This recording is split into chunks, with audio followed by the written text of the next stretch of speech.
കർണാടകയുടെ തലസ്ഥാനമായ ബംഗളൂരുവിലെ ഒരു ഗ്രാമം ഇപ്പോൾ കടുത്ത ഭീതിയിലും ആശങ്കയിലുമാണ്. സ്വന്തം വീടിന്റെ പരിരക്ഷാ ഭിത്തിക്കുള്ളിൽ ഒരു വീട്ടമ്മ ദുരൂഹ സാഹചര്യത്തിൽ കൊല്ലപ്പെട്ട നിലയിൽ കാണപ്പെട്ടത് നഗരപ്രാന്തങ്ങളിലെ സുരക്ഷാ സംവിധാനങ്ങളെ കുറിച്ച് വലിയ ചോദ്യചിഹ്നങ്ങൾ ഉയർത്തുന്നു. 45 വയസ്സുകാരിയായ ജ്യോതിയുടെ മരണത്തിന് പിന്നിൽ ക്രൂരമായ മോഷണശ്രമമാണെന്ന നാട്ടുകാരുടെ ആരോപണം പോലീസിനെ വലിയ സമ്മർദ്ദത്തിലാക്കിയിരിക്കുകയാണ്. തിങ്കളാഴ്ച പുലർച്ചെ 5:30ഓടെയാണ് നാടിനെ നടുക്കിയ സംഭവങ്ങൾ അരങ്ങേറുന്നത്. സാധാരണയായി ഗ്രാമപ്രദേശങ്ങളിൽ സ്ത്രീകൾ പുലർച്ചെ എഴുന്നേറ്റ് മുറ്റമടിക്കുകയും വീട്ടുജോലികളിൽ ഏർപ്പെടുകയും ചെയ്യുന്നത് പതിവാണ്. ജ്യോതിയും അന്നേ ദിവസം പതിവ് പോലെ നേരത്തെ എഴുന്നേറ്റിരുന്നു. വീടിന്റെ കോമ്പൗണ്ടിനുള്ളിലെ ശുചിമുറിയിൽ പോയി മടങ്ങി വരുന്നതിനിടയിലാണ് മരണം അവരെ തട്ടിയെടുത്തത്. മിനിറ്റുകൾക്ക് മുമ്പ് വരെ ആരോഗ്യവതിയായി കണ്ട വീട്ടമ്മയെ പിന്നീട് വീടിന് പുറത്ത് കുഴഞ്ഞു വീണ നിലയിലാണ് കണ്ടത്. എന്നാൽ ഇതൊരു സാധാരണ മരണമല്ലെന്ന് ദൃക്സാക്ഷികൾ പറയുന്നത് മൃതദേഹത്തിന്റെ അവസ്ഥ കണ്ടപ്പോഴാണ്. ജ്യോതിയുടെ മൂക്കിൽ നിന്നും ചെവിയിൽ നിന്നും രക്തം വാർന്ന നിലയിലായിരുന്നു. സാധാരണഗതിയിൽ കുഴഞ്ഞു വീണുള്ള മരണങ്ങളിൽ ഇത്തരം രക്തസ്രാവം ഉണ്ടാകാറില്ലെന്ന മരണത്തിലെ ദുരൂഹത വർദ്ധിപ്പിക്കുന്നു.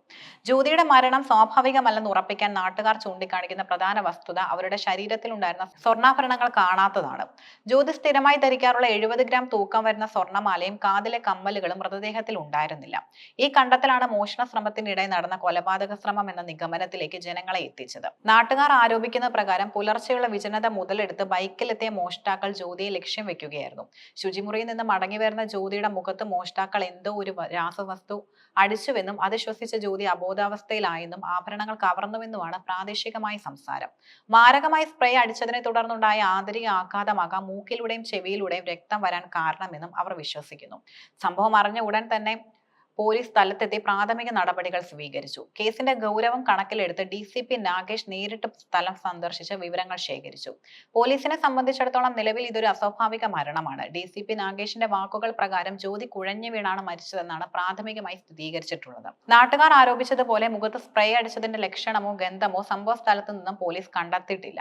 എന്നാൽ മൃതദേഹത്തിൽ നിന്ന് സ്വർണ്ണാഭരണങ്ങൾ നഷ്ടപ്പെട്ടുവെന്ന പരാതി പോലീസ് അതീവ ഗൗരവത്തോടെയാണ് കാണുന്നത്. പരിസരത്തുള്ള CCTV ദൃശ്യങ്ങൾ പോലീസ് ശേഖരിച്ചു വരികയാണ്. പുലർച്ചെ ആ സമയത്ത് പ്രദേശത്ത് സംശയാസ്പദമായ രീതിയിൽ ബൈക്കിലോ മറ്റോ ആരെങ്കിലും സഞ്ചരിച്ചിരുന്നു എന്ന് കണ്ടെത്താനാണ് പോലീസിന്റെ ശ്രമം. ജ്യോതിയുടെ മരണത്തിലെ ദുരൂഹത നീക്കാൻ ശാസ്ത്രീയമായ പരിശോധനാ ഫലങ്ങൾ പുറത്തു വരേണ്ടതുണ്ട്. മൃതദേഹം പോസ്റ്റ്മോർട്ടത്തിനായി ബംഗളൂരുവിലെ വിക്ടോറിയ ആശുപത്രിയിലേക്ക് മാറ്റിയിരിക്കുകയാണ്. വിക്ടോറിയ ആശുപത്രിയിലെ ഫോറൻസിക് വിദഗ്ധർ നടത്തുന്ന പോസ്റ്റ്മോർട്ടം റിപ്പോർട്ട് ലഭിക്കുന്നതോടെ മാത്രമേ നിരവധി കാര്യങ്ങളിൽ വ്യക്തത വരികയുള്ളൂ. ഹൃദയാഘാതമാണോ അതോ ആഭരണങ്ങൾ പിടിച്ചു പറിക്കുന്നതിനിടയിൽ ഉണ്ടായ ശ്വാസം മുട്ടലാണോ മരണത്തിലേക്ക് നയിച്ചത്? ശരീരത്തിൽ ഏതെങ്കിലും തരത്തിലുള്ള സ്പ്രേയുടെയോ മയക്കുമരുന്നിന്റെയോ അംശമുണ്ടോ? മൂക്കിലൂടെയും ചെവിയിലൂടെയും രക്തം വരാൻ കാരണമായ ആന്തരിക മുറിവുകൾ എന്തൊക്കെയാണ്? ബംഗളൂരു നഗരത്തിന്റെ പുറത്തുള്ള പ്രദേശങ്ങളിൽ മോഷണ പരമ്പരകൾ വർദ്ധിച്ചു വരുന്നതായി നേരത്തെയും പരാതികൾ ഉണ്ടായിരുന്നു. പുലർച്ചെയും രാത്രിയിലും പോലീസ് പെട്രോളിംഗ് ശക്തമല്ലെന്നത് മോഷ്ടാക്കൾക്ക് വളമാകുന്നതായും നാട്ടുകാർ ആരോപിക്കുന്നു.